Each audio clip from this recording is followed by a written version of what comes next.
말인가 날 위하여 주 돌아가셨나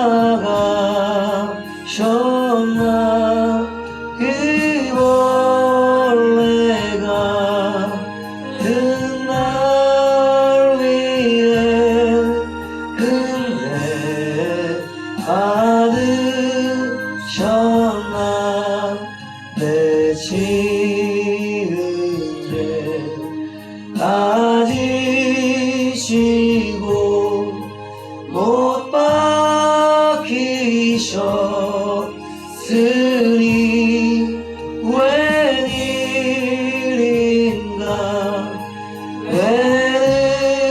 웬은혜인가 그 사랑 크셔라 주 십자가 못 박힐 때 그 해도 빛 잃고 그 밝은 빛 가리워서 캄캄케 되었네 나 십자가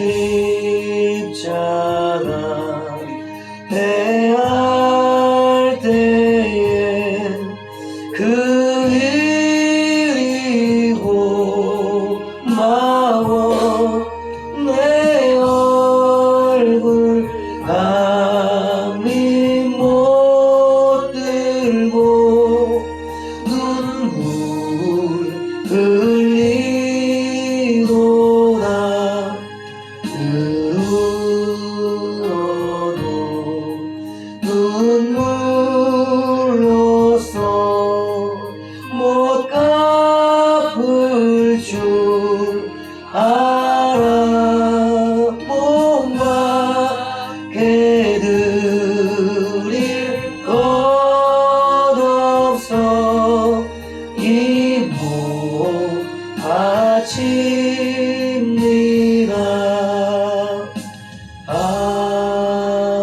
아멘.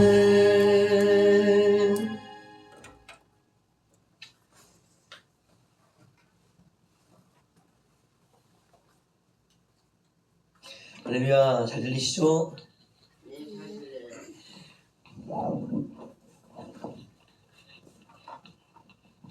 출석을 부르고 할까요? 출석을 알아서 이제 출석을 다 해주실 거라고 생각하기 때문에 저는 출석을 안 불렀는데 한번 성함들을 한번 불러드리고 시작하겠습니다. 강다영 아버님, 지미숙 아버님, 정인숙 아버님, 김성길 아버님, 신채린 아버님, 신현종 아버님, 이상미 아버님, 이종숙 아버님, 최수빈 아버님, 전길숙 아버님, 유미나 아버님, 이보연 아버님, 이애녹 아버님, 유진주 아버님, 이은옥 아버님 다 출석하셨죠? 반갑습니다.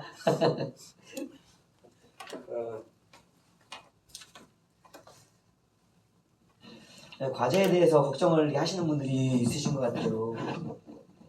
과제 걱정하지 마세요. 과제는 저번에 말씀드렸다시피 말씀드렸다시피 성경을 읽으면서 성경이 말하고자 하는 핵심 주제가 나는 이건 것 같다 하고 하는 것들 그것들 하나 잡으셔서 나는 왜 그렇게 생각하고 있는지 그리고 이제 자기가 그것을 가지고 이제 어떻게 목회에 적용해 볼 것인지 간략하게 이제 기록을 하시면 되겠거든요.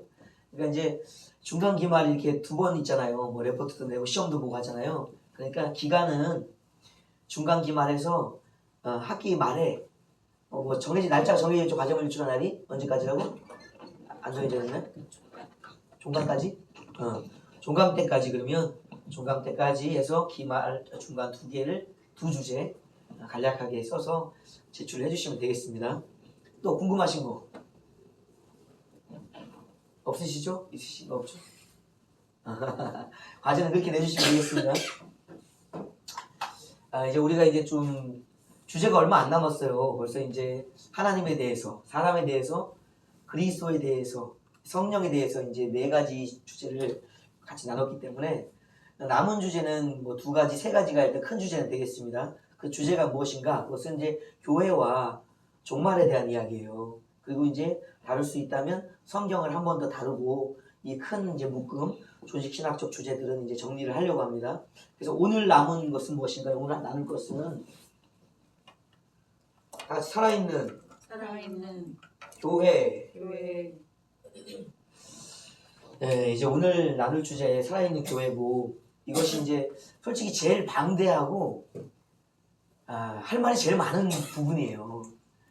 왜냐면 이제 우리가 이제 하나님과 사람에 대해서 그리스도와 성령에 대해서 이 나누었던 이 이야기들이 어디서 다 모이냐면 이 교회에서 다 모여요. 결과적으로. 그러니까 앞에 이제 우리가 하나님과 사람의 관계 이것을 잘 이해하면 교회 이야기들이 할 이야기가 어마어마하게 풍성해지는 거죠. 그래서 교회 이야기는 이제 우리 목회자들이 가장 중심적으로 다루어야 될 솔직한 주제입니다. 교회는. 그래서 교회를 우리가 한 번씩 이제 점검해 보면서 교회가 어떤 의미를 가지고 있는지, 그리고 우리가 이제 그 교회에 속해 있잖아요. 속해 있는 성도예요. 우리는 목회자이기 전에 우리는 교회 성도입니다. 그러니까 성도라는 사실 믿고 자꾸 목회하려고 그러면 안 돼요. 우리 저번에 말씀드렸지, 자기가 받은 구원을 지켜가는 영역, 성도로서의 영역이 계속 지속되는 바탕 위에 그들을 위해 치리하고 돕는 의미로서의 목회가 필요한 것이지, 구원도 못 받은 자가 무슨 치리를 하고 교회에 봉사를 한단 말이에요. 그건 말도 안 되는 얘기거든요. 그러니까 교회에 우리가 소속돼 있다. 우리가 구원받은 자로서 그들을 돕고 치리한다는 의미가 바로 이 교회론 속에 녹아있는 거예요. 그래서 우리가 배울 때 무엇을 배운다? 우리의 위치도 그 안에서 다시 한번 확인할 수 있다. 그러니까 이제 교회가 앞으로 무엇을 해야 하는가를 살펴보는 것이 교회론이라고 이제 보면 되겠습니다. 그래서 교회론을 잘 정립하면 이제 무엇이 되는가? 종말론이 끝이 나요. 왜냐면 이제 교회의 전체적인 윤곽이 딱 드러나면 교회가 이거였어? 그렇구나. 끝은 이거네. 바로 이게 바로 도출되는 거예요. 그러니까 모든 게 다 맞물려 있는 거예요. 그래서 조직신학이 다루고 있는 7가지 큰 주제들, 8가지 주제들은 다 연관성을 가지고 점점 상등돼서 결론이 딱 나는 지점으로 이렇게 흘러가는 하나의 흐름을 갖고 있다는 것을 이해하시면 되겠어요. 별개의 얘기가 아니라 하나의 이야기를 이렇게 주제를 여러 가지 나누어서 자세하게 다루어 가고 있을 뿐이다라는 사실을 꼭 기억하시면 되겠습니다. 첫 번째, 이 교회를 우리가 이제 정리하자면 여러 가지로 정리할 수 있을 거예요. 나누는 사람마다 그렇게 할 수는 있을 것인데, 첫 번째, 이제 교회가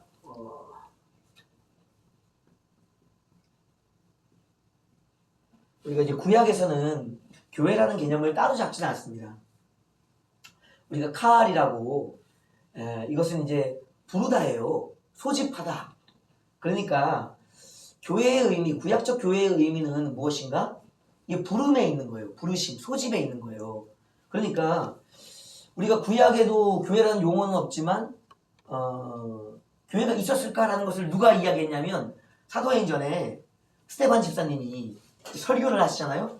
그때 이제 광야교회라고 이제 구약의 교회를 이야기해요. 그러니까 모세가 출애굽을 통해서 이스라엘 백성을 이끌고 나온 것을 그냥 이스라엘이라는 국가적이나 민족적으로 바라본 게 아니라 스데반 집사님은 그 공동체 모임을 뭐로 봤다?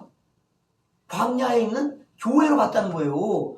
그러니까 광야교회라는 그 표현으로 이제 쓰시거든요. 그러니까 구약을 용어적으로 교회라는 용어가 그 적용이 안 됐을지라도 벌써 구약을 바라보는 이스라엘인 자체인 스데반이 자기들의 조상들의 그 공동체 자체를 교회로 봤다는 거예요. 그 부르심을 입은 모든 자들이 모여서 뭐가 된가? 구약의 교회가 된 거예요. 칼은 부르심이다. 부르심. 그것은 소집이다. 그래서 소집된 공동체, 부르심을 입은 공동체, 칼 공동체, 이것이 바로 구약의 교회의 의미다. 신약은 우리가 많이 들어보셨죠? 에클레시아? 이 에클레시아는 뽑다예요. 뽑다.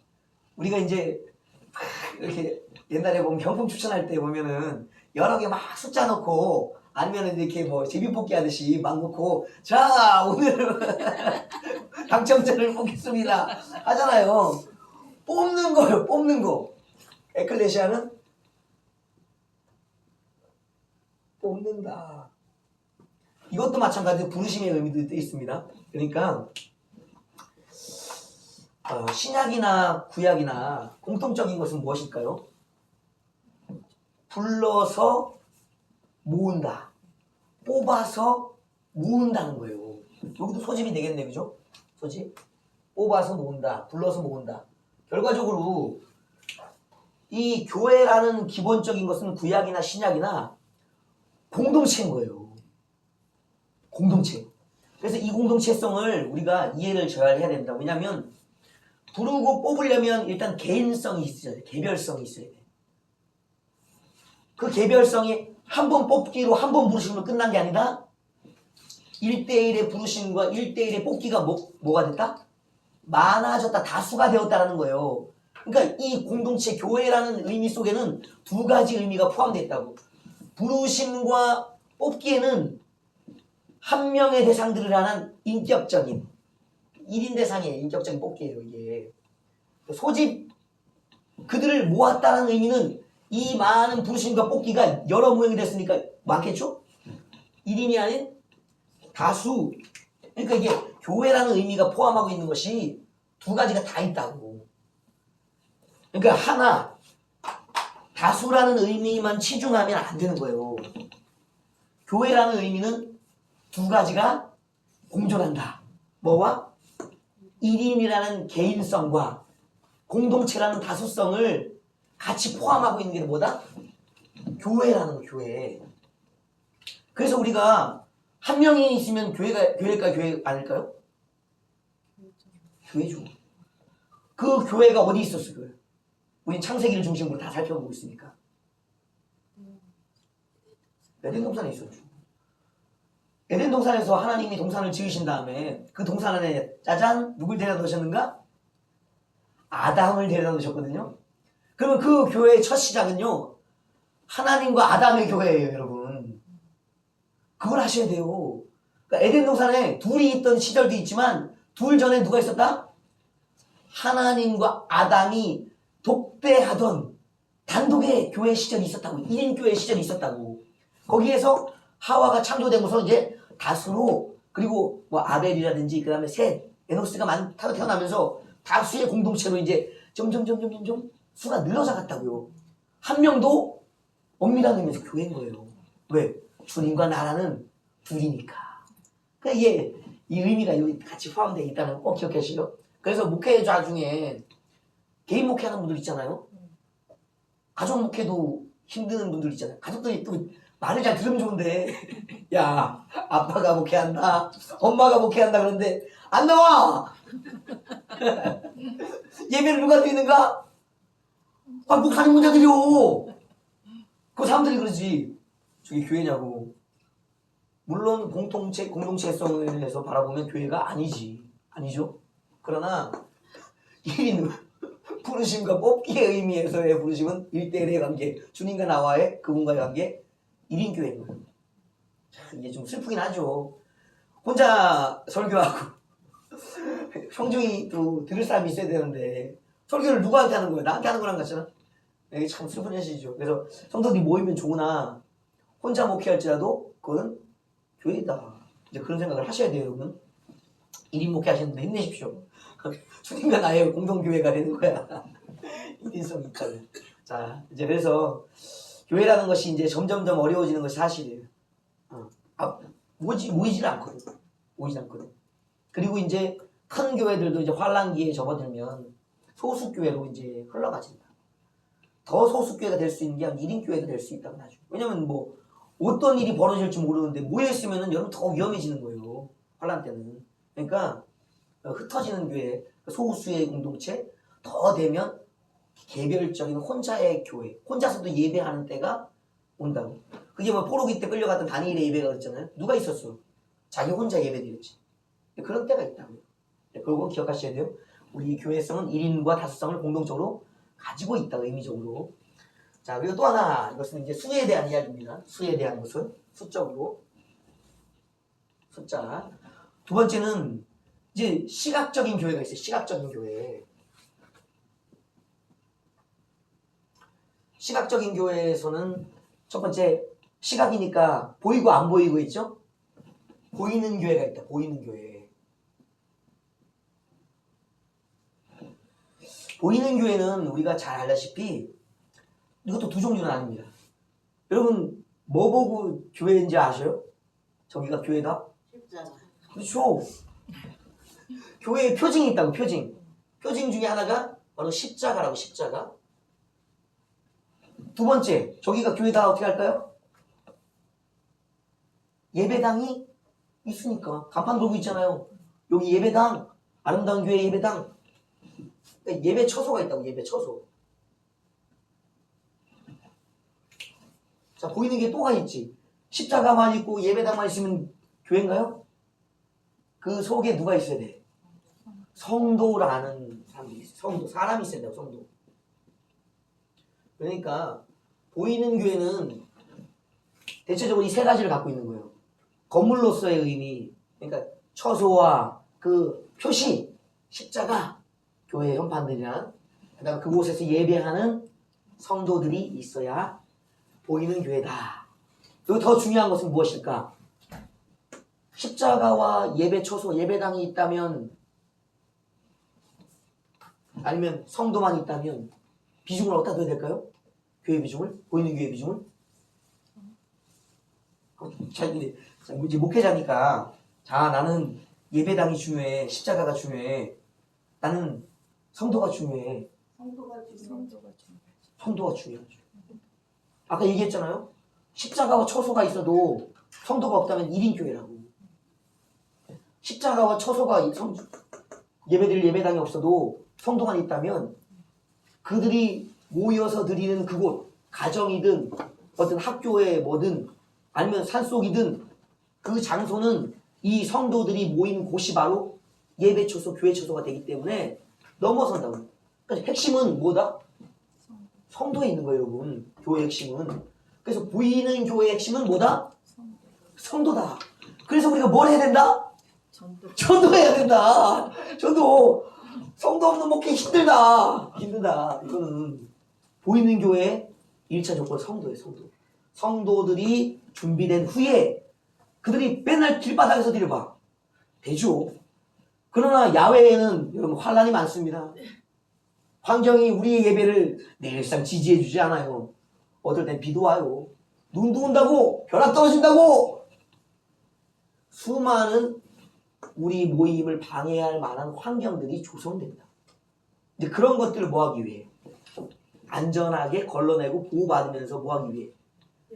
예배드리기 위해서 처소와 또 모르잖아. 그냥 건물인지 어떻게 알아? 십자가로서 표시하는 거야. 제일 중요한 건 뭐다? 성도. 그들이 모여서 함께 모일 공간적인 예배 처소. 그리고 그것을 알려줄 수 있는 십자가라는 표식이 이제 필요하다. 그래서 보이는 교회는 이렇게 있다는 것이 아시겠죠?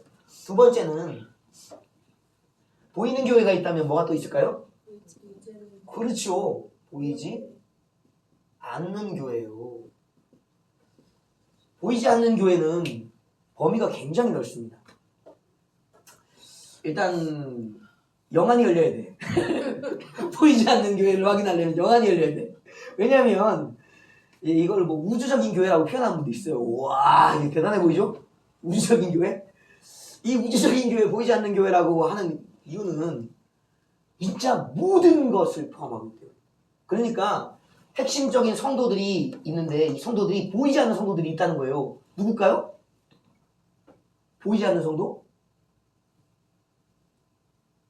돌아가신 분들이지. 믿음으로 살아가다가 돌아가신 분들. 그러니까 지금은 이 땅에 없는, 그러니까 천국 공동체, 천국의 사람들. 여기 보면 이제 이분들은 천국의 성도, 천국의 성도를 그 대상으로 보는 거예요. 우리가 믿음을 상식적이지만 우리 영생이 있다고 믿잖아요. 그리고 그걸 체험하잖아요. 그러니까 우리가 보이든 보이지 않든 간에 일단은 이 땅에 같이 예배하던 성도가 어디에 가 있다? 낙원 천국에 가 있다라는 것을 우리가 그냥 알아야 돼요. 그래서 항상 성도라 그러면은 오늘 몇 명이 출석했네 이 출석 인원을 세는 성도가 아니라 이미 이 땅을 떠났지만 하늘의 교회 공동체 하늘교회도 있잖아요. 하늘의 성도의 그 예배 처소가 있잖아요. 그곳에서 예배하고 있는 하늘 성도 천국의 성도들도 뭐다? 성도다. 그러면 그분들만 예배하나요? 하늘에서? 누가 예배? 천사들도 있지. 원래 천사는 하늘 사람들, 우리는 땅의 사람들이고, 하늘 사람들이 뭘 하느냐, 그 사람들도 계시록에 잘 나와 있죠? 하나님 앞에 예배하는 거잖아. 천국의 성도와 함께 천사, 하늘의 사람들, 이들도 보이지 않는 교회에 속하는 자들이에요. 그리고 마찬가지로 여기 이 성도들도 이제 보이는 교회, 여기 이걸 또 구분하자면 이걸 이제 또 교인이라고 하는 사람도 있어, 엄밀하게. 여기는 위에는 보이는 성도 교인이라고 하시는 분들이 있어. 이렇게까지 세밀하게 구분해야 될지는 잘 모르겠지만 하여튼 밑에 분들 보이지 않는 교회의 분들을 뭐라고 표현할까? 구원받은 성도라고. 구원받은 교인? 구원받은 좀 편하게 지금 그러네, 그죠?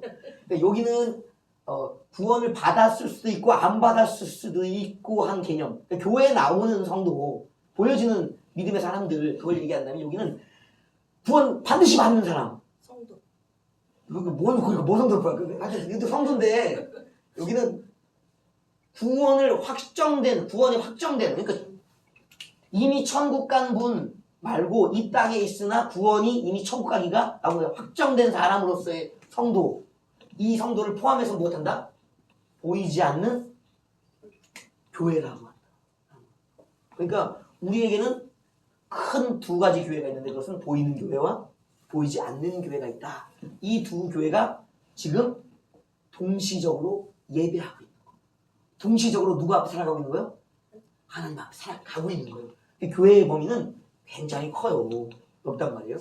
자, 그러면 기본적으로 교회에 대한 이야기는 이렇게 됐어요. 그 다음에 의미가 뭐냐면 이제 교회에서의 어떤 활동이나 이런 것을 가지고 표현하는 교회의 의미가 있습니다. 교회에 오면 우리가 뭐 하죠? 첫 번째 제일 중요한 거? 예배드리죠. 예배드리죠. 기도 예배. 교회가 하는 행위예요, 행위. 이거는 숫자로, 이거는 시각으로 봤다면 행위적인 면에서 보는 게 있어요. 행위적으로. 교회에 와서 뭐 한다? 예배드리고 예배. 기도. 일단 교회의 특징은 예배입니다. 이제 이것도 나중에 소주제로 이제 많이 나올 부분이지만 조금 다루고 가야 돼요. 교회의 특징이 왜 예배가 되었을까요? 우리가 아까 전에 우리가 전 주제인데 살폈잖아요. 창조주 하나님, 타락한 죄인, 그리고 우리를 구속하신 그리스도, 그리고 우리를 성결케 하시는 성화의 성령에 대한 이야기들 쭉 했잖아요. 그리고서 교회가 딱 나왔잖아요. 그리고 교회가 그것 위에서 뭘 하고 있잖아요. 행동을 하고 있잖아요. 그게 예배잖아요. 그러면 그런 의미들을 포괄하고 있는 예배의 의미는 뭘까요? 왜 예배할까요? 왜 예배 드릴까요? 창고가 지붕에 있습니다. 한 발 앞서가셨다. 그럼 다음 주제. 이야, 할렐루야. 아주 그냥 탁 한 걸음 더 내미시네. 천국과 지옥이 있으니까 예배하죠. 맞죠? 자, 그걸 전제로 하자면요. 하나님이 세상을 지으셨다는 것. 이거 오늘 새벽에 이제 일반은총, 특별은총 얘기하셨죠? 말씀하셨죠? 그러니까 우리가 믿음이 있든 없든 간에 보편적인 것, 사람들의 은총은 뭐냐면, 하나님 받는 은혜는 뭐냐면요. 이 창조된 세상을 누리는 거예요, 여러분. 믿음이 없는 사람은 햇빛을 못 받아. 믿음이 없는 사람은 농사를 져도 곡식이 안 생기네? 믿음이 없는 사람은 비를 못 받아. 공기를 못 받아. 숨을 못 쉬어. 어떻게 돼요? 죽죠? 큰일 나는 거예요. 하나님은 자비하신 분이라 일단은 믿음이 있든 없든 뭘 주시는가? 모두에게 창조된 세상을 누릴 수 있는 기회를 주셔. 그러니까 그 기회를 얻은 사람들 중에 가치와 대상을 아는 사람이 있다고. 그게 바로 이 뽑혀진 자들, 부르심을 자는들. 왜? 이 부르심 자체에는 부르시는 자가 있는 거예요, 여러분. 아까 얘기했죠? 1인의 관계든 다수의 관계든 부르시는 자, 그리고 부름을 받은 자, 부름 받은 자, 이 관계가 있다고.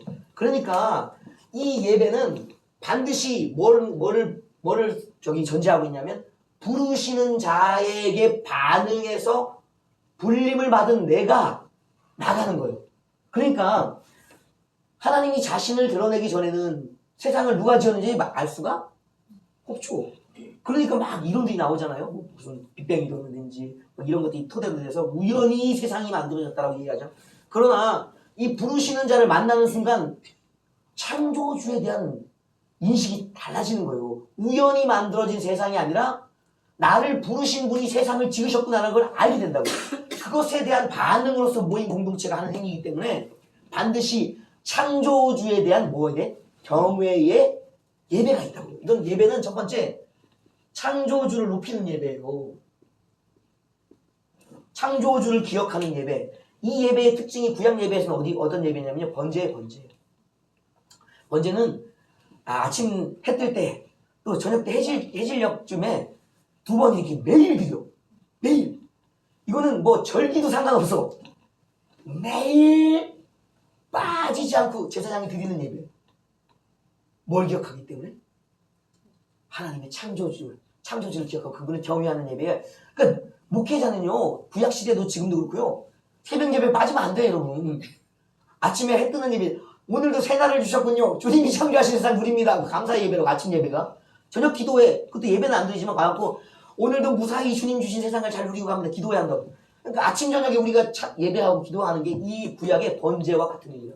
창조주를 기억하는 구약에는 이게 번제였어요. 번제. 그러니까 오늘 우리도 모이는 예배에 번제의 의미, 창조주를 기념하는 감사의 예배가 반드시 있다는 거예요. 두 번째는 왜 모일까요? 왜 예배할까요? 이유가? 불러주신 분이 있잖아요. 그리스도가 우리를 불러주셨잖아요. 그리스도가 우리에게 해주신 건 뭐죠? 속죄. 우리가 죄를 지은 다는 사실을 잊으면 안 돼요. 이 창조주의 세상에서 우리가 창조주의 법대로 살아간 것이 아니라 말씀을 어기고 대역죄를 지었잖아요. 왕의 명령을 거역한 자잖아요. 그런 자들을 다시 한번 용서해 주시고 불러주시는 게 그리스도라고. 그러니까 속죄주라고 부를까요? 구속의 주? 속죄주? 어떻게 표현하면 좋을까요? 속죄가 좀 더 낫겠네, 그죠? 속죄의 주님 그리스도, 예수. 우리는 이제 그리스도를 예수라고 딱 이름을 합쳐서 예수 그리스도라고 이제 불러야 되는 거예요. 그리스도는 여러 그리스도가 있을 수가 없어요. 우리에게는 예수가 그리스도입니다. 예수 그리스도 한 분뿐이에요. 그러니까 속죄의 주님이신 예수 그리스도께서 우리에게 죄사함, 다시금 하나님 앞에서도 죽지 않고 마주대할 수 있는 그런 자격, 하나님의 아들 되기 때문에 안 죽는 거예요. 아들됨, 의인이 되기 때문에. 그러니까 그걸 회복시켜 주셨다라는 의미로 드리는 겁니다. 그래서 이 구약에는 뭐가 있죠? 이게 순서를 조금 더 죄인이었을 때 생각하자면 죄인일 때 드리는 제사? 그렇죠. 속죄의 주님 앞에는 속죄, 제, 또 속건 제가 있죠. 이 두 제사, 속죄의 제사를 드렸다면 이제는 하나님과 화목이 이루어졌으니까 드리는 제사? 화목제가 있는 거예요. 그 예수님을 통해서 우리가 얻은 죄사함의 이야기들, 하나님과 사람들에게 또 어떤 내가 물건적으로 배상할 일이 있다면 성물이든 사람의 물건이든 배상의 회개죄. 그러니까 이 속죄제를 우리가 그냥 잘못했어요 하고만 드리는 게 아니에요. 속건이 있다고. 배상의 회개가 있다고. 5배, 4배 배상의 의무가 있는 제사가 있다고. 물건도 다 갚아야 돼. 손에 끼친 만큼 배상의 제가 있다고. 그걸 이루고 나서 얻는 게 화목제. 이제는 원수가 아닌 하나님과 아들 관계로서, 친구로서, 백성으로서의 화목의 예배가 있다고. 그 다음에 또 예배가 있죠. 성령님이 우리한테 오셨잖아요. 성령님이 오셔서 하시는 일은 뭐죠?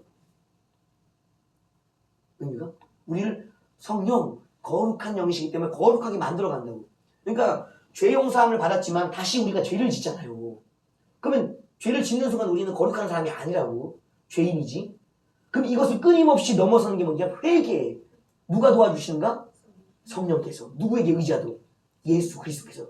끊임없이 우리를 위한 영원한 한 번의 제사를 드렸기 때문에 우리는 그 한 번의 주님의 제사를 예배를 믿고 끊임없이 회개를 할 수 있는 자격이 주어지는 거예요. 누굴 통해? 성령을 통해 주어지는 거예요. 그러니까 영원한 회개가 가능할 수 있는 건 성령님 때문에 하는 거예요. 그러니까 성화의 주 누구십니까?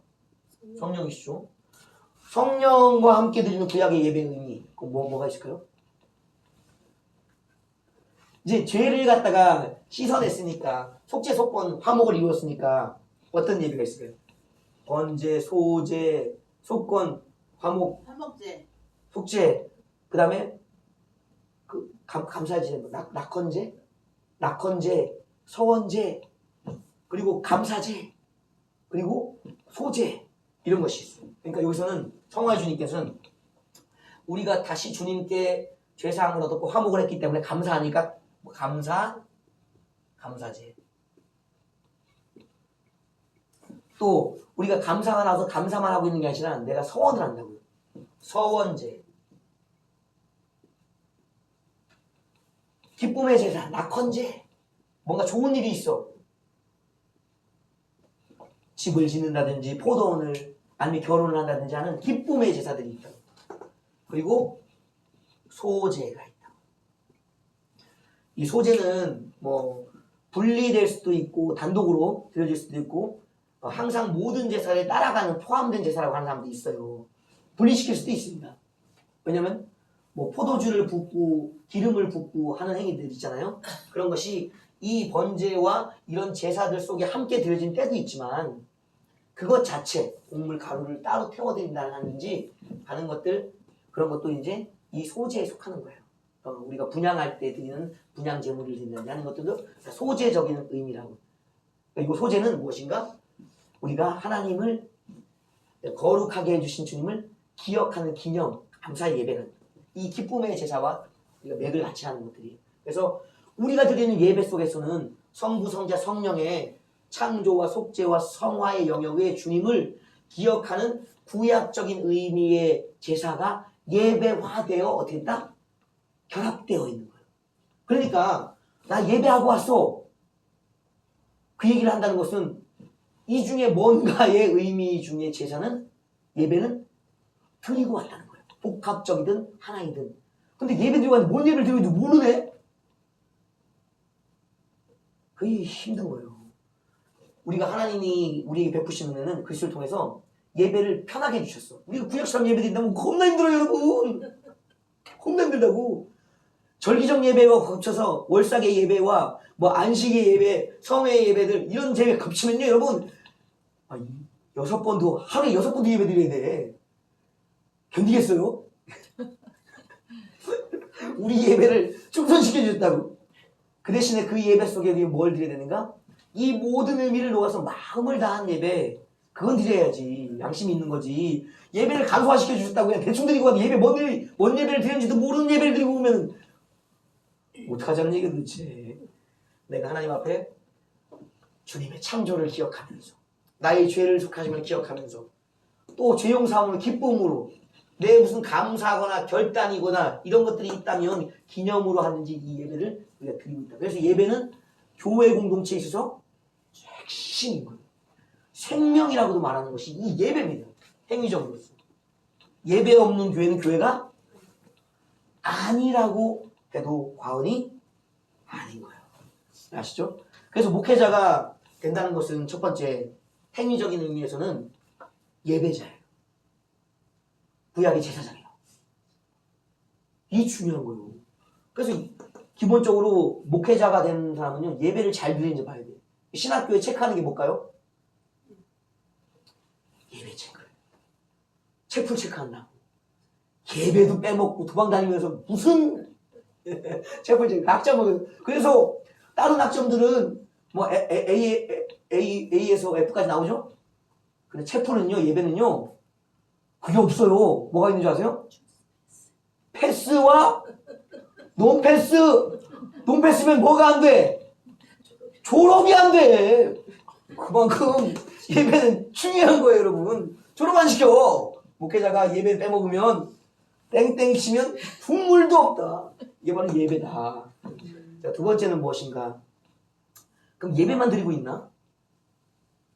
예배가 형식을 갖추고 있잖아요. 우리 주보 있잖아요. 저 주보는 예배라는 것이 이렇게 있는데 그 예배를 어떻게 드려야 되는지 잘 모르잖아요. 막연할 때가 있잖아요. 우리가 구약적 예배를 드리는 게 아니니까. 구약에는 레위기서의 절차가 나와 있잖아요. 그래도 드리면 되는데 그게 안 나와 있으니까 우리가 그 절차를 무엇으로 만드는가? 주보에 예배 순서를 만들어 놓았다고. 그 예배 순서대로 드리는 것이 이제 하나님을 이 모든 의미들을 잘 포함하고 있는 좋은 예배라는 거예요. 그것이 반드시 그래야만 한다는 게 아니라 이것을 잘 담아내는 좋은 예배라고. 그 안에 뭐가 있냐고 여러분? 구체적으로 이제 회개나 이런 것도 있지만 더 중요한 것도 이제 포인트를 잡자면 설교가 있어요. 설교가. 우리 첫 번째는 우리는 예배자여야 돼요. 두 번째는 행위는 설교예요. 설교. 목회자가 된다는 건요. 설교자가 된다는 것과 같은 말이에요. 이게 설교가 무엇인가? 설교가 우리가 두 종류가 있다고 말씀드렸죠. 세 종류라고 얘기할 수도 있겠습니다만 기본적으로 예배 시간에 이제 하는 설교가 두 종류가 있어요. 첫 번째 설교는 선포적인 설교. 그것은 봉독이에요. 성경 봉독. 성경 봉독. 성경 봉독이라는 것은 가장 명확한 전달입니다. 오염 없는 전달 중에 하나가 성경 봉독이에요. 설교를 잘하고 싶은가? 성경 봉독을 잘해라. 떠듬거리지 말고 기록된 대로 그리고 그 느낌대로 뭐하라? 받들어 읽어라. 읽기만 잘해도 낭독만 잘해도 성경을 설교 잘하는 거다. 성경 봉독을 우습게 여기면 안 돼요, 여러분. 그래서 성경 봉독을 성도들을 시키는 사람도 많은데 그러면 안 돼요. 여러분 구약에 보세요. 성경을 누가 읽었는지. 성경책 누가 갖고 있는지 아세요? 구약에는요. 이걸 아무나 갖고 있었던 게 뭐 종이도 귀했죠. 두루마리도 귀하고 양피지기 귀하고 그러니까 아무나 가질 수도 없죠. 누가 가지고 있었게요? 그렇죠. 일단 제사장이에요. 두 번째는요. 왕에게도 주어집니다. 제사장과 왕. 세 번째는 누구한테 주어질까요? 그 둘은 왕궁에 있고 성소에 있잖아. 좀 하는데 그 전에 돌아오자면 70 장로들에게 주어지는 거예요. 장로들에게. 각 성에 장로들이 머물고 있잖아요. 그러니까 장로들에게 주는 거예요. 그러니까 세 부류에게 준다고. 누구? 성소의 제사장, 통치자, 왕, 그리고 각 성에 살고 있는 장로들에게. 여러분 이 봉독을 아무나 하는 게 아니에요. 지도자급이라고. 지도자급. 대표자, 마을의 대표, 공동체 대표, 국가의 대표, 예배 대표자에게 준다고. 근데 이걸 아무나 읽게 해? 하나님 말씀을? 안 되는 거예요. 누가 읽어야 된다?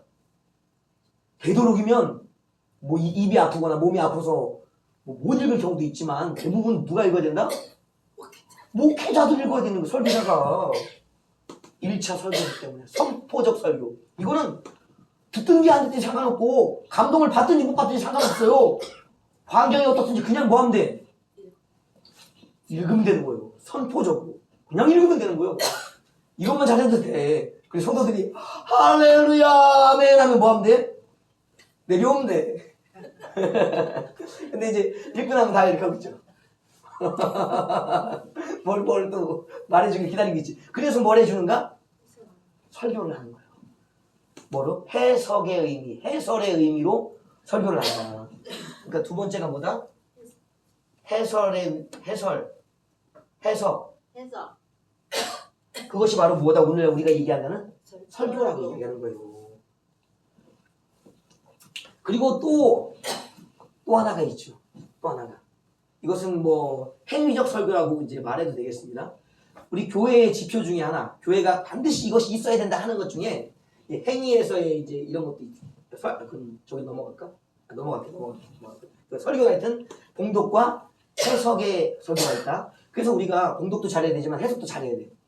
가령 예를 들어서 아까 전에 본문을 읽어놓고 창세기를 읽어놓고 자기 사생활을 얘기하면 될까요? 안 될까요? 내가 오늘 마트에 갔는데 팥값이 1,000원이던데 어제는 900원이었는데 물가가 너무 올랐어요. 지금 뭐 하고 있는 거예요? 설교가 아니에요, 여러분. 설교를 한다는 건요, 자기가 읽은 성경의 본문, 봉독했던 그 말씀을 뭐 한다? 읽어주는 거. 읽었으니까 해설한다고, 풀어서 설명해줘야 된다고. 그게 설교라고. 여러분, 설교 시간 엉뚱한 소리 좀 하지 마시라고. 그러면 그 네. 왜 설교를 하기 전에 왜 예를 이렇게 하나씩 이렇게 들리는 예화. 네. 그런 것도 그럼 잘못된 건가요? 아니요, 예수님도 예화는 드셨어요. 비유적으로. 왜 그러냐니까 이제 설교가 아까 이제 설교의 여러 가지 형태들이 있는데 여기 보면 지적 수준이 상당히 높으시잖아요, 신학생들은. 그러니까 성경을 봉독만 해도 여러분들은 알아들어요. 할렐루야. 알겠습니다. 오늘 내가 절제하고 이거 순종하라는 말씀이네요 하고 자기가 그 들려진 말씀을 해. 그러면 되는 거예요. 근데 대부분 뭐 하는가? 못 알아들어. 설명을 해도 설교를 내내 40분을 들어도 뭔 말이지? 못 알아들어. 그럴 때 어떻게 해야 돼요, 여러분? 예화를 들을 수밖에 없지. 예를 들어서 청중들이, 예수님 당시 청중들이 예수님을 좋아했던 이유가 있어요. 예수님은 어렵게 이야기하지는 않으셨어. 야, 내가 씨를 뿌린다, 밭에 씨를 뿌린다? 그러면 내가 씨를 뿌리다 보면 어디에 떨어지는가? 길가밭에 떨어지지? 돌밭에 떨어지지? 가시밭에 떨어지지? 옥토에 떨어진다? 라는 비유를 말씀을 했다면 사람들은 맞아. 우리가 농사를 그렇게 짓고 있으니까 그 이야기 금방 알았다고. 씨를 흩거든요. 이렇게. 뿌리고 다니거든. 그러면 씨가 이곳저곳 떨어지잖아요. 그 옥토라는 밭만 떨어지는 게 아니라 가시밭에도 돌밭에도 길가로도 나가잖아요. 그러니까 사람들이 알아듣다고. 말씀을 할 때 그냥 잘 안 듣는 사람도 있다는 거구나. 근심 걱정에 쌓여있는 사람도 있다는 거구나. 믿음이 없어서 뿌리가 안 내린다는 사람이 있구나. 30배, 60배, 100배의 결실을 맺는 사람도 있네? 하는 것을 알아듣는다고. 그러니까 이 설교는, 예수님의 비유 설교는요, 자기가 하고 싶었던 말씀, 내 말을 듣는 날 중에 이런 네 부류의 사람들이 있다라는 것을 이렇게 얘기해주는 삼총중이 알아듣고서 이런다고. 그것을 위해서 비유를 들어준 거예요. 그 예화는 비유와 비슷한 거예요. 이 예화를 한편 딱 얘기해줘. 그러면 뒤에 뭔 얘기를 할지가 미리 이 예화 속에 함축되어 있는 거예요. 뜬금없는 예화 하지 않잖아요? 그 예화가 그래서 중요한 거예요. 왜냐하면 이 뒤에 내용을 잘 못 들을 것 같으니까 미리 하나의 표본이라는 것을 예로 들어서 얘기해주고 그 다음에 이 이야기를 하면 하고 자기가 결론을 내릴 정도 간다고. 예화가 필요 없는 사람들이 있지. 그죠? 예화 우리가 애예요? 이런 사람도 있다고. 그런 사람들 하면 안 되지. 왜? 본 내용도 충분히 알아듣고 이 내용도 안 해도 봉독만 해도 끝난 사람들이 있으니까. 설교 10분만 해도 끝나고 있어. 5분만 해도 끝날 수 있어요, 여러분. 청중의 상태와 수준이 설교자의 설교 시간을 결정한다. 우리 목사님 설교가 길다 그러면 어떻게 해야 돼? 성경을 읽고 와야지. 그리고 성경을 읽고서 기도하고 와야지. 그리고 그 말씀대로 살다가 오면 설교 들을 필요도 없다라고 얘기하면 안 되나? 설교는 듣때야 있는 설교 시간이 짧아질 수밖에 없지. 아멘! 할렐루야! 목사님이 또 막 설명하고 있어요? 그런 목사 없어요. 알았다 그러고 은혜 받고 막 성령 충만해서 막 주님 할렐루야! 목사님 빨리 나가고 싶어요. 저 봉사하고 싶고요. 전도하고 싶고 이러고 있는데 잡아다 놓고 전도해야 됩니다. 예수 믿어야 돼요. 성령 받아야 돼. 하고 있을 목사가 누가 있냐고. 도대체 안 하니까 그냥 40분, 50분, 1시간 설교하고 있는 거지. 청중들의 상태가 설교 시간을 결정하는 거예요. 안 해보세요. 설교가 일찍 끝납니다. 하여튼간에 설교는 봉독, 선포적인 설교와 해설적인 설교, 우리가 하는 일반적인 설교가 있다라는 거예요. 또 하나, 세 번째부터 저기까지 조금 할게. 세 번째, 교회라는 곳에서 꼭 해야 되는 것이 있어요. 행위가. 우리 저번 주에 했죠? 뭐 했죠, 저번 주에? 성찬 했죠, 성찬. 근데 성찬 때 세 가지 이제 이제 세례하고 입교까지 하려고 했는데 그것이 이제 여건이 이제 안 맞아서 못했어요. 근데 교회에서만 할 수 있는 꼭 해야 되는 것이 뭐냐? 첫 번째 세례. 왜 세례는 왜? 우리를 불러주시고 내가 부름을 받았다는 것을 공식적으로 이야기해요. 그럼 주님이 저를 부르셨어요? 알까요 누가? 아무도 몰라요. 제가 지금 무슨 음성을 듣고 있는지 여러분 알아요? 몰라요. 제 믿음이 얼마나인지 아세요 여러분? 모릅니다. 몰라요. 아무도 모르는 게 믿음의 영역이라고. 구원의 영역이라고. 근데 세례 받는 사람은요 달라요. 요한이요 이 독사의 자식들아. 독사의 자식이라는 건 엄청나게 치욕적인 얘기잖아요. 뱀의 자식, 마귀의 자식이라고 얘기를 하는데 사람들이 뭐 하고 있는가? 세례 요한에게 세례 받으러 가요. 나를 욕하는데 여러분 욕해보세요. 기분 나쁘지 안 오지. 이 독사야 이 뱀들아 하고 있는데 회개 받으러 간다고? 세례 받으러 간다고? 왜냐면 자기를 인정했기 때문에 내 삶이 하나님의 자녀다운 삶이 아니었고 마귀 자식의 삶이었구나. 이렇게 살기 싫어. 돌이키고 싶어 라는 회개의 마음이 내 마음에 일어났기 때문에 욕을 먹으면서도 뭐하러 간다? 세례 받으러 가는 거예요. 그 이야기는 뭐냐면 나를 지켜보고 어디 가니? 세례 받으러. 왜 가니? 나는 죄인이니까 하는 게 뭐가 공식화되는 거야. 공식화. 세례는 이 많은 성도들 앞에서 내가 뭐 하는 거야 이제는? 내가 죄인이고 내가 하나님의 자녀로서 새로운 삶을 살고 싶다라는 선포를 공식적으로 하는 거예요. 세례받는다는 것은 내가 이제는 완전히 다른 사람, 의인으로서 살고 싶다는 것을 공식화하는 게 세례요. 그래서 물 쫙 붓거나 침례하거나 막 뿌리거나 하죠. 이런 것을 해준다고. 공식화. 왜? 그의 거듭남 그것을 공식적으로 선포하는 해준 가운데 선포하는 거예요. 교회에서 제일 중요한 건 세례 받았냐 안 받았냐 따라서 교인이 달라집니다 여러분. 세례 안 받은 사람들은 죄송하지만 아직까지 그거예요 좀. 세례 받아야지 정식 교인이라고. 여러분 믿음의 성도라고 불린다고 세례 받아야지. 그냥 불러는 주지만 세례 받기 전까지 내가 부름을 받은 자라는 사실을 공식적으로 드러내서 교회로부터 세례 받기 전까지는 나는 엄밀한 의미에서 성도라고 부르기 어렵다고. 더군다나 이 구원의 영역이라고 부르기는 또 어려운 영역입니다. 그래서 자기가 공식화해야 돼. 사람들에게 구원 받는 게 확실하니까 세례를 받아야 되는 의미가 있으면 또 있어요. 뭐가 있죠? 성찬이지. 성찬.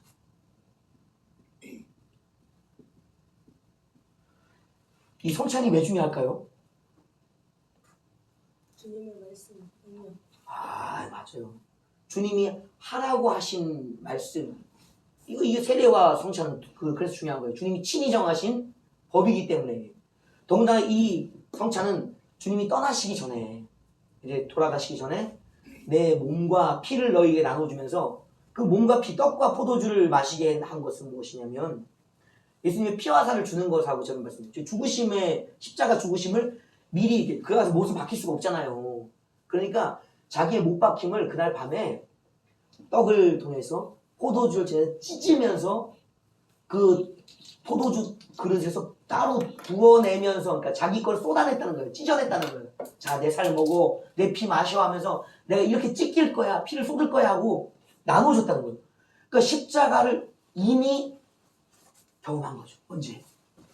성찬 저녁 식사 때. 그러니까 예수님의 십자가형 처형당할 때 여자들과 요한 정도 확실한 거는 그들만 주님 앞에 있었어요. 나머지 어디가 있었을까요? 도망갔죠? 그럼 도망간 사람들은 십자가의 혜택을 받아요, 못 받아요? 도망갔는데? 성찬을 했기 때문에 그렇죠, 그렇죠. 할렐루야. 아주 눈치가 그냥 백단이로다. 십자가 처형 때 다 도망갔어. 십자가 은혜를 다 부인하고 도망갔네? 제자라는 놈들이?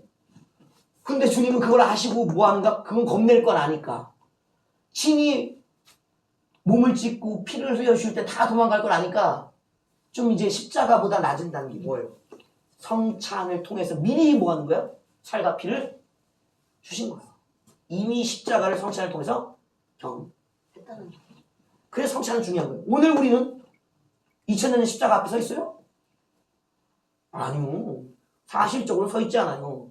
언약의 말씀을 우리가 믿음으로 가지고 왔을 때 그것이 이제 모든 것이 영적으로 오늘의 그 십자가가 되는 거예요. 여러분. 영적으로. 사실이 아니잖아요. 사실이라면 큰일 나 병원 가야 돼. 사실이 아니에요. 그것을 영적으로 가지고 왔을 때 그것이 너무 뚜렷하게 내게 영적으로 체험될 때 그것이 체험했어요 하는 것이지 그건 사실은 아니라고. 영적인 단계에서의 체험적 사실이라고. 역사적 사실이 아니라 그 역사적 사실을 믿음으로 갖고 오는 거예요. 영적으로. 그걸 할 수가 있나요? 잘 돼요? 예수님 할 때마다 십자가에 서요. 그 십자가에서 흘리는 그 피와 그분의 고통을 같이 내가 받을 때 이게 적용되는데 우리도 힘들다고. 제자들도 힘들었지만 그래서 제자들과 우리에게 동일하게 뭘 주시는가? 성찬의 은혜를 베풀어 주시는 거예요. 여러분 십자가 앞에 서보세요. 여기 주님 꽉꽉꽉 묵박해갖고 막 아버지 이러고 있다고 생각해봐요. 저것이 나를 구원하신 주님의 구원의 모습이자 내가 앞으로 걸어가야 될 십자가 여기 앉아있을 사람 아무도 없나? 몇 명은 있을라나? 다 도망가고 없다고. 십자가의 고통을 아직 모르니까 여기 이렇게 하고 있고 내가 십자가를 지고 가리다 할렐루야 주님 부름받아 나선 이 몸 이걸 부르고 있는 거지. 성찬이라고 하는 이 예식을 통해서 간소화시키고 의미적으로 우리에게 그렇게 순하게 우리에게 미리 십자가를 전해주신다는 거예요. 살과 피를 우리는 미리 먹는 성찬을 통해서. 그러면서 그리스도의 죽으심에 십자가 죽으심에 참여되게 합니다. 중요한 거예요. 그래서 이 두 세례와 성찬은 개신교 특별히 이제 뭐 천주교는 7가지 성례가 있잖아요, 그죠? 결혼, 장례, 또 뭐 직분 받을 때라든지 또 견진이라든지 뭐 이런 절차들이 또 있잖아요, 그죠? 7가지 절차가 더 있잖아요. 그런 부분들을 우리는 지키는 것이 아니라 그것은 일상화의 영역이고 이 세례와 성찬은 주님이 친히 세우신 믿음의 영역의 이거기 때문에 뭐한다 반드시 교회가 행하는 것이다. 이건 교회 밖에서 행할 수가 없어요. 누가 이걸 직도하기 때문에. 목회자가 하는 거예요. 목회자가. 이건 다 목회자 중심이에요. 목회자 중심. 왜? 가장 예배를 잘 드리고 이해하는 자. 가장 잘 말씀을 듣고 순종하며 이해하고 설교할 수 있는 자. 그리고 그리스도에 대한 참여를 세례와 성찬을 잘 이해하고 베풀 수 있는 자는 목회자이기 때문에 그래요. 목회자는 굉장히 교회에서 중요한 역할을 하는 겁니다. 여러분 중요해요. 자, 교회 행위에 또 있어. 예배, 설교, 세례, 성찬만 있는 게 아니라 뭐가 있을까요? 예배 순서지. 기억 떠올려 보세요. 뭐 하고 있는지. 네? 이제 그런 게 나오는 거예요. 기도, 찬송, 신앙 고백, 주기도, 헌금. 이런 요소들이 주보에 있는 요소들이 어디에 나온다? 이 교회의 행위 속에서 나오는 거예요. 여러분 교회 밖에서 하는 기도도 있을 수 있어요. 찬송도 있을 수 있어요. 헌금할 수 있고요. 봉사할 수 있고요. 신앙 고백하고 주기도 할 수 있어요. 근데 교회 안에서 하는 것과 달라요, 여러분. 왜 다를까요? 한번 생각해 보세요. 이제 우리가 이제 그 모든 것이 왜 다를까? 교회 밖에서도 할 수 있는데 교회 안에 예배라는 이 장소적으로 또 구별된 사람들과 이 예배라는 형식 안에 집어넣어서 하고 있다고요? 왜 그럴까? 네? 부활. 이거는 구별된 장소, 구별된 목회자, 구별된 사람. 눈치가 빠를지어다. 이 카할과 에클레시아 기본적으로 구약교회와 신약교회의 의미 부르신가 뽑다 소집하다라는 것은 기본적으로 이 안에 다 뭐하니까 하나님은요 우리가 세 분을 부를 때 뭐라고 부르냐면 성, 부, 성, 자, 성, 영 이 세 분에게 붙는 공동적인 것 성 그게 뭐예요? 거룩함, 구별되는 거예요. 그러니까 이 거룩한 하나님의 영역은요 꼭 거룩한 장소와 시간과 사람들에 의해서 시작되어야 돼요. 왜? 거룩이기 때문에.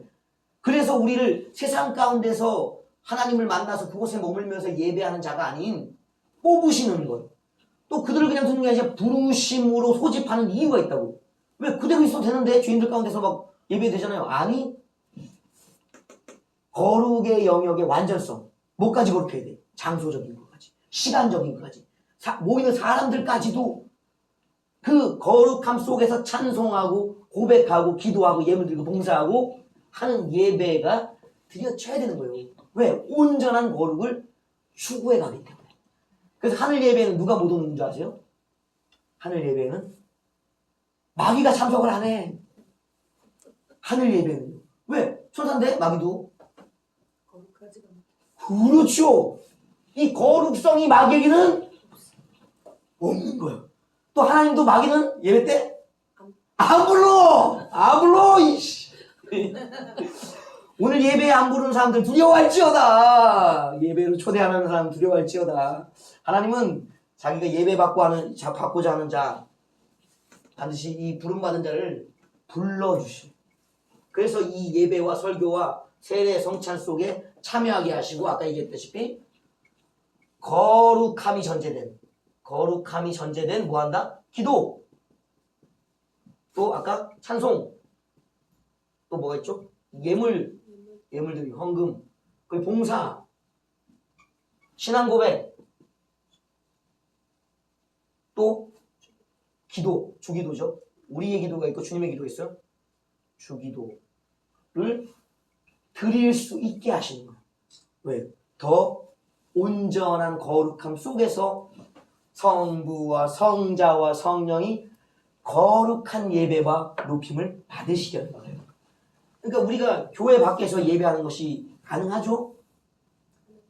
가능하죠. 그래서 되도록이면 어떤 예배를 드리는 것을 권하는가? 교회라는 기도가 쌓이고 찬송이 쌓이고, 그리고 특별히 내 일상의 어떤 영역보다도 하나님께 가장 좋은 시간을 내어드린, 그리고 죄인들이 막 득실득실하고 이런 것이 아닌 하나님을 향해 마음을 다하는 의인들이 모인 이 종합적인 거룩의 영역에서 이 거룩한 모든 것을 하나님께 올려드린다. 그래서 속사람. 응? 속사람이? 속사람이 거룩하지 못한 경우가 있을 수 있어요. 아유 괴롭다. 이거는 우리가 참 어려운 거예요. 특히 교회가 이 살아있는 교회는요, 이게 어떻게 표현해야 될까? 살아있는 거룩을 뭐라고 표현하면 좋을까?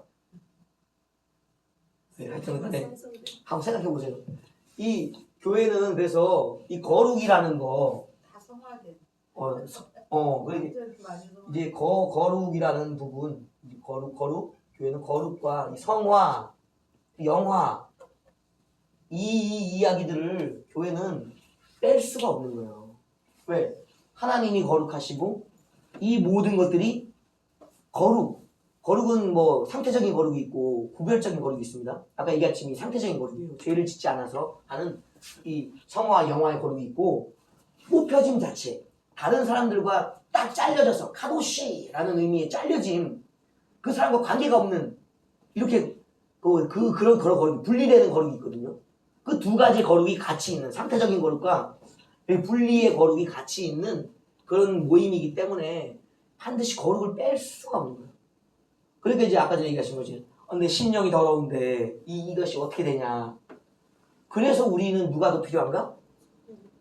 성령이 필요한가? 또 누가 더 필요한가? 예수 그리스도가 필요한가? 그래 또 누가 필요한가? 하나님이 필요한가? 왜? 우리는 영원히 온전한 의지가 되지 못해요, 사실은. 그러나 우리를 덮어주시고, 우리를 태워주시고, 우리를 비추어 주심으로 그냥 덮어주시는 거라고, 우리를. 안팎으로 덮어주시고, 채워주시는 거라고. 그래서 거룩한 거예요. 여러분, 욥처럼은 될 수 있어요? 노아처럼은 될 수 있어요? 에녹도, 엘리야도 안 돼요? 이상하게 하면 되겠죠? 이런 질문하면 할 말이 없다고. 우리는 그분들의 성경에 기록된 누구도 우리는 따라가기가 쉽지 않은 게 사실이에요. 그럼에도 우리는 우리를 거룩한 공동체, 성도라고 끊임없이 우리를 부르고 있다고. 성도, 의인들, 성인들이라고. 우리는 성인들. 거짓말이에요 그러면? 사실이라고. 누구에 의해서? 하나님에 의해서 하나님이 세우신 저 행위적인 것들, 또 부르심의 의미적인 것으로서 우리는 종합적인 거룩을 이루어가고 있다. 이게 은혜예요. 거룩하지도 않은데 거룩하게 여김을 받는. 할렐루야. 네. 그래서 하나님을 뭐한다? 계속 예배하고 찬송할 수밖에, 높일 수밖에 없는 거예요. 경배할 수밖에 없는 거예요. 그렇지 않은 것을 인정해 주니까. 내가 당당한데 그거는 뭐 정당하게 대가를 받는 건데, 그거는 하나님 당연한 거지 아니에요? 이렇게 받는 건데 뭐 그게 은혜예요? 은혜가 아니지 대가지. 그럴 수가 없다. 우리는 대가를 받을 수가 없다고. 항상 부족해. 자, 행위는 이 정도만 하면 될까요? 그리고 또 하나, 아까 이제 성도에 대한 부분을 이제 다루어야 되는데, 세상과의 다른 점, 우리가 안심할 수 있는 지점이 어디인가? 그래도 교회예요. 뭐 이단들 배우죠? 이단도 굉장히 많죠? 이단뿐 아니라 또 이단에까지 가지는 않았어도 굉장히 위험성이 있는 데가 있지. 아까 말했듯이 이 모든 것의 중심은 누구인가? 교회, 저기를 안 했구나. 교회의 머리됨을 이기게 되는데, 이거 지워도 될까요? 네. 이거 이해하셨죠? 이해하셨으니까? 저희가 최대한 한번 공간을 만들어서 한번 써볼게요. 교회의 머리됨이 있잖아요. 교회의 정체성 중에 하나는 또 하나는 뭐냐면, 교회가 실질적으로 누구냐라는 거예요. 우리가 이제 회사를 갖다가 사람처럼 부르는 용어가 있죠. 법인이라고 부르죠. 회사가 사람이에요? 아니죠. 그러나 회사를 법인이라고 부른다고, 법에서는. 왜냐하면 그를 사람처럼 뭐 하겠다는 거예요. 법으로 치리하겠다는 거예요. 그러니까 이 개념이 그 교회 공동체, 몸이라는 개념과 생각하면 돼요. 교회는 그냥 조직체계고 건물이고 사람들의 모임이라고요. 근데 그것을 몸이라고 부른다고. 몸이라고? 누구의 몸? 그리스도의 몸, 예수 그리스도의 몸이라고 부른다고요? 인격처럼 대하겠다는 거예요. 법인의 개념처럼. 하나님의 법을 개인에게만 적용하는 게 아니라 이 공동체에도 한 사람처럼 대하겠다는 게 몸의 개념인 거예요, 여러분. 그래서 예수님의 머리. 예수님은 뭐다? 정체성. 정체성. 정체성의 영역은 예수님이 머리는 누구? 예수님. 예수 그리스도. 그리고 몸은 누구? 교회. 그러니까 이제 교회가 예수님의 몸이라는 사실은 이 두 가지 의미인데, 머리와 몸이 분리될 수가 없죠. 하나죠. 분리되는 순간 죽으니까요. 그것이 그대로 적용된다고요. 예수를 떠나면, 예수를 부인하면 교회가 아니에요. 교회가 될 수 없어요. 그러니까 이 교회의 변화 속에 지금 이제 통합운동들이 많이 일어났잖아요. 우리가 CC라고 불리는 이제 그 단체 연합도 알고 있고, 또 WEA 많이 또 얘기가 또 나오잖아요, 그죠? 그런 부분들이 교회들의 연합체인데, 교회들의 공동체란 말이에요. 근데 거기에는 이제 뭐가 점점 사라져가는가? 우리 그걸 유심히 봐야 돼요. 예수 그리스도의 머리됨의 자리, 교회의 주권자로서의 우리가 연합되어 있는 것이 부정되기 시작한다. 예수만이 교회의 머리인데 턱 잘라내고 여기다가 여러 다른 머리를 얹으려고 한다? 그럼 뭐다? 교회가 아니다. 죽은 교회다. 이 심지어 죽은 교회라는 수준도 이제 넘어서 교회가 아니다라고 표현해도 과언은 아니에요. 왜? 교회의 머리됨이라는 교회의 정체성을 그들 스스로가 거부하고 목을 잘라냈기 때문에 죽은 거지. 또 반대로 붙어는 있어. 주님을 인정해. 예수 그리스도만이 교회의 주인이고 우리의 구원자라는 사실을 인정해요. 그럼 우리 몸이잖아요. 근데 아무것도 안 해. 몸은 뭐 해야 되는데? 움직이자. 여러분, 이 성경은요, 우리가 너무 이해하기 쉬운 원리로 설명하고 있는 거예요. 니들 머리 있잖아. 아, 네. 니들 몸이 있잖아. 예. 어떻게 움직이냐? 머리는 생각하죠. 몸은요, 움직여요. 근데 머리는 열심히 생각하죠? 몸이 안 움직이네. 그건 장애라고 그러는 거예요, 장애. 몸이 아파. 질병이라고 그러는 거예요. 그것이 어디도 적용되는가? 교회에도 똑같이 적용되는 거예요. 그리스도가 가르치신 말씀 이것이 교회의 생각이라고. 예수님이 이렇게 생각하신다고. 하나님이 이렇게 생각하신다고. 성령님이 이렇게 생각하신다고. 이렇게 행하시고 싶어 하신다고. 근데 이 말씀대로 안 살아. 교회가 병든 몸, 장애 입은 몸, 죽어가는 몸이라고 교회가. 교회는 반드시 무엇을 드러내야 되는가? 말씀과 예수 그리스도의 삶을 드러내야 되고 성령의 능력을 드러내야 하고 아버지의 성품을 드러내야지만 뭐다? 왜? 교회다. 그건 건강한 교회다. 그게 교회의 정체성의 의미가 있습니다. 가장 중요한 것이 아마 이 정체성의 의미가 아닌가 싶어요. 정체성을 놓치는 순간 예배, 설교, 성찬, 세례, 거룩한 행위들 모든 것이 뭐다? 헛것이 된다. 그 예가 어디에 잘 나와 있는가? 말라기서에 잘 표현되어 있죠. 제사장들과 백성들을 향해 선지자가 아픈 말씀하시잖아요. 너희 예배는 하나님이 받지 않으신다. 너희 예물을 하나님이 받지 않으신다. 그러니까 너희와 너희 예배, 너희 예물 모두를 안 받으시니까 너희는 어떻게 했다? 죽었다. 그러니까 그 다음부터는 뭐 하는가? 하나님이 침묵하십니다. 왜 침묵하시는지 아시겠죠? 죽은 자와 대화하는 사람은 없어요, 여러분. 사는 사람하고 대화한다고. 왜? 부르시면 반드시 대답하는 부름받는 자가 있기 때문에 그 관계가 안 되면 대화를 안 것입니다. 끝인 거예요. 그래서 이스라엘은 망한 거예요. 교회도 마찬가지입니다. 부르시는 자와 부르는 자의 대답, 이 교제가 없으면 교회는 망하는 자동적으로. 그래서 이 머리됨과 몸됨에 이게 중요하다. 이것을 엮어주시는 분이 누군가? 바로 성령님이시다. 성령님이 없으면 어느 정도까지는 행위적으로 따라갈 수는 있어. 그러나 겉에 표현되어지는 이 행위적인 것이지 아까 이제 속마음이 따라가는 영과 혼이 불복되어지는 영역은 불가능해. 몸은 할 수 있어, 의식적으로. 그러나 성령이 안 계시면 깊은 단계, 내적인 부분에 이 연합됨은 불가능하다라는 것입니다. 자, 일단 시간은 언제까지죠? 10분? 자, 그러면 시간은 됐으니까 이제 교회에 대한 개념들은 이렇게 한번 살펴보고 좀 더 시간 알차게 한번 써볼까요, 그러면? 교회에 이 교회가 하나의 교회가 이제 목표예요. 원래는 하나의 교회, 이제 거룩한 교회, 사도적 교회. 또 뭐가 있을까요? 보편적 교회. 이런 교회에 이제 성품이나 속성들이 있어.